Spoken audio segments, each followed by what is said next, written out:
अब नहीं जाएंगे साहब, देख लीजिए हम इधर आ गए हैं। हमको छेड़ो नहीं सर, हम बहुत परेशान हो चुके हैं। रोजगार सरकार देती नहीं है। अगर निकलता है तो बाबूजी का उसमें हाथ होता है, अगर पार्टी का लोग बोलता है तो पार्टी की मंशा होती है। नहीं जी, चंदा और धंधा, आपको एनर्जी ड्रिंक मिलती है तो इसलिए आप लोग गला फाड़ते हैं। जितने भी नेता हैं विपक्षी, सबके घर पे ईडी और सीबीआई जाता है। ईडी सीबीआई, चंदा दो मैं तुम्हें धंधा दूंगा। वो नेता महंगाई बेरोजगारी से भारतीय जनता पार्टी तो साहब डकार नहीं लेगी। इलेक्टोरल बोर्ड पर जब तक मोदी जी बोल रहे हैं, भाजपा के लोग बोल रहे हैं, तब तक तो इस पे बात की जाए। लेकिन देश की जो निकम्मी मीडिया है वो ₹2 सस्ता हो गया है। अब वही लोग दिखा रहे हैं, विज्ञापन दिखा रहे हैं। मैडम एक चीज बताइए, ₹20 बढ़ा के ₹2 सस्ता करना क्या दिखाता है? बताइए, सबका मुंह बंद हो गया। अंजना ओम कश्यप होती तो बोल देती, आप तो बोलिए कम से कम। जा रहे हैं साहब, जा रहे हैं। नहीं, जनता के लिए क्या करें? जनता के लिए काम नहीं हो रहा साहब। अब हम अपनी जमीन में आ गए, हम रोड पे नहीं है, अब नहीं जाएंगे आगे, अब नहीं जाएंगे साहब, देख लीजिए हम इधर आ गए हैं। हमको छेड़ो नहीं सर, हम बहुत परेशान हो चुके हैं। रोजगार सरकार देती नहीं है साहब। अगर हमको अग्निवीर योजना जब आई थी ना, अगर अग्निवीर बन के ना रह गई होती तो अनुराग ओझा भी वर्दीधारी होता साहब। अच्छी बात तो है, लेकिन कम से कम बोलने खड़ा होने तो दीजिए। 21 और 19 मैडम जो जीवन जीने का अधिकार देता है, आज मेरे अधिकारों का भी शोषण हो रहा है। हमेशा भारतीय जनता पार्टी चाहती है कि संविधान बदल दिया जाए। अभी आपने जल्दी में ही देखा होगा, और ये संविधान को बदल देंगे। जितना लोग मुझे सुन रहा है, अगर वो लोग भी नहीं बोले तो संविधान 24 में बदला जाएगा, ये बात तो तय है। और इसका जीता जागता मिसाल आपने देखा होगा, प्रत्यक्षम किम प्रमाणम। बीजेपी ने सफाई भी दे दी है इस पे कि उनका निजी विचार है। अच्छा, वो पार्टी में कौन सी पार्टी से है? बीजेपी व्यक्ति का निजी विचार था वो। एक चीज बताएं, बेटा अगर निकम्मा निकलता है तो बाबूजी का उसमें हाथ होता है, अगर पार्टी का लोग बोलता है तो पार्टी की मंशा होती है। इलेक्ट्रॉनिक बॉन्ड में किसका हाथ है ये तो बताओ। मोदी जी का। और ये सारा पैसा मोदी और उनके मित्रों के लिए आया था, देश को बर्बाद करने के लिए। देश को बर्बाद कर चुके हैं। अब 10 साल में इनसे कोई, इन्होंने एनर्जी में ही बोल रहे हैं मैडम, एनर्जी में बोल रहे हैं। आपको अडानी जी चंदा और धंधा, आपको एनर्जी ड्रिंक मिलती है तो इसलिए आप लोग गला फाड़ते हैं उनके लिए। हम लोग तो भैया आराम से ही बोलते हैं, क्योंकि समझाते हैं बहुत आराम से। उनकी तरह भाइयों बहनों ऐसा नहीं कर सकते हैं मैडम, दिखाना नहीं करना है। नहीं, देखिए कांग्रेस ने आज तक जितने काम किए हैं आप उस पर चर्चा कीजिए, लेकिन मोदी जी ने 60 अरब से ज्यादा पैसा खर्च कहाँ किया है, इसका हिसाब मोदी जी को देना पड़ेगा। अगर हिसाब नहीं देंगे तो इनको थैला उठाकर भागने भी नहीं देंगे। ठीक है, ऐसा तो ये बौखलाहट तो नहीं है अनुराग की कांग्रेस को कम पैसा मिला है और भाजपा को ज्यादा मिल गया है? बौखलाहट तो नहीं है ये? नहीं देखिए, भाजपा को पाकिस्तान का लोग सपोर्ट क्यों करता है, आप ये बताइए। भाजपा को विदेश के लोग क्यों दे रहे हैं फंडिंग? आप जैसे पत्रकारों ने कितनी फंडिंग बीजेपी को दी है बताइए। पत्रकार क्यों देने लगे? अच्छा, आपने नहीं दिया है? हाँ, आपने नहीं दिया? हमने नहीं दिया। दीजिए, नहीं तो आपके घर पे ईडी और सीबीआई का छापा मैडम चला जाएगा। कह रहे ईडी सीबीआई डरा करके चंदा बिल्कुल। आप एक चीज बताइए कि जितने भी नेता हैं विपक्ष के, सबके घर पे ईडी और सीबीआई जाता है। ईडी सीबीआई हमको दे दीजिए, हम अमित शाह जी के घर पे भेज देंगे। भैया इतनी संपत्ति ले आएंगे, इतनी संपत्ति ले आएंगे।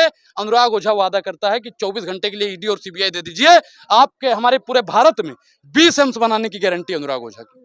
वो तो कहते हैं ना मैं खाऊंगा ना खाने दूंगा, आप तो क्यों कह रहे एक चीज बताइए, इन्होंने कहा ना खाऊंगा ना खाने दूंगा। जब ना खाओगे ना खाने दोगे तो शौचालय क्या करने के लिए बनवा रहे हो भाई? अरे रिश्वतखोरी की बात हो रही है, खाना तो खाना पड़ेगा ना। तो ये फिर 60 अरब रुपया कहाँ गया? हाँ। मोदी जी ने मशरूम खाने में खर्च किया है ये पैसा। मोदी जी ने 10 लाख का सूट और 5 लाख का बूट पहनने के लिए और 2.5 लाख रुपए का पेन लगाने के लिए पैसा खर्च किया है। और इस पैसों का एक एक पाई का हिसाब देना पड़ेगा, क्योंकि ये पैसा देश का पैसा है, ये पैसा जनता का पैसा है। लेकिन अनुराग एक बात बताइए कि ना खाऊंगा ना खाने दूंगा का नारा तो उनका सफल हो रहा है ना? कहाँ सफल हो रहा है? वो ना खाते हैं ना खाने देते हैं, तो राशन क्यों बांट रहे हैं फिर? राशन की क्या जरूरत है जब नहीं खाओगे नहीं खाने दोगे? देखिए, भारतीय जनता पार्टी जुमलों की पार्टी है। आपको याद होगा सुभाष चंद्र बोस जी ने एक नारा दिया था, तुम मुझे खून दो मैं तुम्हें आजादी दूंगा, और तुम मुझे चंदा दो मैं तुम्हें धंधा दूंगा। वो नेताजी थे और ये अभिनेता जी। आज फिर 400 पार का नारा देकर गए प्रधानमंत्री। देखिए मैडम, मोदी जी का 400 पार वाला वादा बिल्कुल पूरा होगा। अगर आप लोग ऐसे ही दलाली करते रहे, ये अमन बेच देंगे और चमन बेच देंगे। अगर पत्रकार भी ऐसे सत्ता की दलाली करते रहे तो एक दिन पूरा वतन बेच देंगे। 400 पार दाल का रेट पहुंच जाएगा, तेल का रेट पहुंच जाएगा, चीनी का रेट पहुंच जाएगा, चाय पत्ती का रेट पहुंच जाएगा, आलू का रेट पहुंच जाएगा, भिंडी का रेट पहुंच जाएगा। 400 रेट पहुंचेगा साहब। लेकिन जनता तो फिर भी चुनकर लेकर आती है ना, तीसरी बार तैयारी चल रही है। देखिए मैडम, एक चीज बताएं, आप लोग घर में रहते हैं, चाय बनाने का आपको भी शौक होगा। तीसरी बार वही चाय गर्म करके पीजिएगा तो जहर बन जाएगी, मत पीजिए। और तीसरी बार मोदी की सरकार नहीं आएगी, मतलब नहीं आएगी। शुक्रिया, धन्यवाद।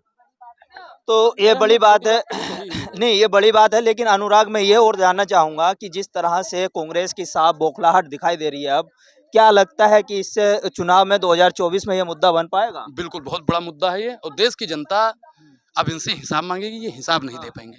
मैं आपको अगर 1000 रुपया देता हूँ तो मेरा फर्ज बनता है कि मैं आपसे पूछूं 1000 रुपया आपने कहाँ खर्च किया, दाल कितने की लाए, सब्जी कितने की लाए, कपड़े कितने के लाए, हुआ ना। और मोदी जी 60 अरब, 60,000, भाई साहब आंख फटी की फटी रह जाएगी। सालों तक गिनोगे तब भी ये पैसा गिन नहीं पाओगे। तो इसका हिसाब मोदी जी ना दे पाएंगे, ना अमित शाह जी दे पाएंगे, और ना ही आप जैसे पत्रकार दे अच्छा, पाएंगे। आपने ये भी थोड़ी देर पहले एक सवाल किया था कि पाकिस्तान की कंपनियों ने क्यों चंदा दिया, हाँ, तो मेरा एक पाकिस्तान सवाल के है। लोगों को नागरिकता भी तो मिल रही है, देखिए, एक चीज मतलब कि उसे तुम, तो भूल जाते हो। मैं पाकिस्तान को 1% भी सपोर्ट नहीं करता हूँ भाई, और ना वहाँ के लोगों को करता हूँ। हाँ, एक लाइन की बात तो ये है। हाँ, और वहाँ के लोग, एक चीज बताइए, आतंकवादी, मैं किसी व्यक्ति विशेष या किसी देश का नाम नहीं ले रहा हूँ, आतंकवादी लोगों को आप पैसों के लिए अपने घर में बैठा लेंगे? आप बैठाएंगे या नहीं, इसका जवाब दीजिए मुझे, यस या नो। नहीं, क्यों यस या नो में क्यों ये बैठाने लगे? बात मत घुमाइए, यस या क्यों नो में बैठाने जवाब लगे? दीजिए। मैं जो पूछ रहा हूँ आप नहीं, उसका, आतंकवाद का क्यों हम समर्थन मैं करने लगे? नहीं करते हैं ना। नहीं, तो बिल्कुल फिर करते प्रधानमंत्री नरेंद्र मोदी को ये चाहिए कि जो पाकिस्तान से चंदा आया उसका भी बताना चाहिए कि सुनिए शरणार्थियों को भाई, नागरिकता भी सुनिए तो दे भाई, रहे हैं। सुनिए साहब, हाँ, कि पुलवामा अटैक होता है उसके 2 महीने बाद ही हाँ, ये पैसा चंदा आता है। हाँ। तो इस चंदे और धंधे वाले मोदी जी को 24 में जनता बहुत तगड़ा पाकिस्तान हिसाब के देगी। नागरिकों को वो नागरिकता भी तो दे रहे हैं, देखा नहीं आपने? 500 आपको कितना नागरिकता मिली प्रदर्शन कि नहीं हुआ। मिली? आप पाकिस्तान जाके नागरिकता ले लो, वहां पे अगर महसूस करोगे अच्छा तो हमको नहीं, बताइए। हम इंडियन है, प्राउड ऑफ है इंडिया पे हमें। गर्व करते हैं हाँ, इंडिया पे, बिल्कुल करते तो हैं। फिर यही की बात कीजिए, हाँ, पाकिस्तान की काहे बात नहीं, कर मैं रहे हैं? चंदे की बात कर रहे हैं ना आप। अच्छा, एक चीज बताइए, चंदा देगा हाँ, तो पूछेंगे नहीं? हाँ, पाकिस्तान का लोग चंदा देगा तो पूछेंगे नहीं? नागरिकता भी तो दे रहे हैं तो पाकिस्तान के दीजिए लोगों को, भाई, उस पे आप सवाल क्यों नहीं आप उठा कुछ रहे? भी लाइए, आप नागरिकता दीजिए ना दीजिए, वो कानून बनाना पास करना आप ही का काम है, हम्म, ठीक।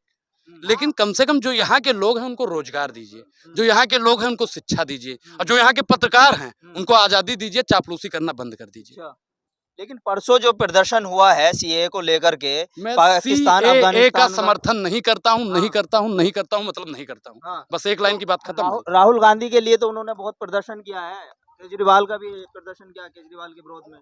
क्या उसे नहीं कीजिए? देखा क्या आपने? मैंने क्या बताया, मैं CAA का समर्थन नहीं करता हूँ, बात खत्म हो गई इसमें। अब इसके लिए मेरे दादा का इंटरव्यू लीजिए, वो भी कहेंगे नहीं करता हूँ। मेरे बाबूजी का इंटरव्यू लोगे, वो भी कहेंगे नहीं करते हैं। मेरे गांव वाला का इंटरव्यू करोगे, वो भी कहेंगे नहीं करते हैं। चलिए अनुराग, बहुत बहुत धन्यवाद।